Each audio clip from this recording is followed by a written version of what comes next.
ভাই David Miller just এটা কি করলো, 2 বলে 2 রান বাকি দিল্লির জেতার জন্য ডেভিড মিলার যদি 19.4 নম্বর বলে যেটা জেনুইন সিঙ্গেল হয়, সেই সিঙ্গেলটা যদি নিয়ে নিত তাহলে ম্যাচটা তখনই টাই হয়ে যেত। লাস্ট বল কুলদীপ যাদব আউট হলেও ম্যাচটা সুপার ওভারে যেত, কিন্তু ডেভিড মিলার যেখানে সিঙ্গেল হয়ে ম্যাচটা টাই হয়ে সুপার ওভারে যেতে পারতো লাস্ট বলে আউট হলেও, সেই জায়গায় ডেভিড মিলার রান নিল না। যেখানে 2 বলে 2 রান বাকি ছিল, 1 রান নিলে আর 1 বলে 1 রান বাকি থাকতো, সেখানে ডেভিড মিলার বললো যে না, লাস্ট বলে 2 রান বাকি আমি করে দেবো। মারলো bouncer, David Miller shot connect করতে পারেনি, উইকেট কিপার রান আউট করে দিল জস বাটলার।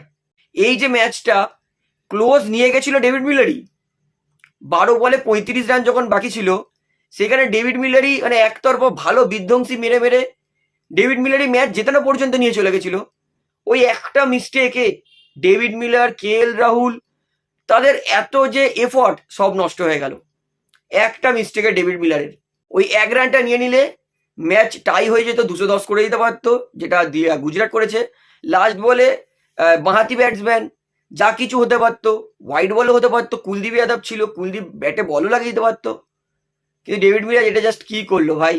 তবে নো ডাউট মিলার যা খেলেছে, হাতে তার চোট লাগা সত্ত্বেও 20 বলে 41 করেছে, হারা ম্যাচটাকে তিনি জেতা অব্দিও নিয়ে গেছিলেন, তার প্রশংসা যত করবো তত কম, কিন্তু এত বড় ব্লান্ডার সত্যি এটা আশা করিনি।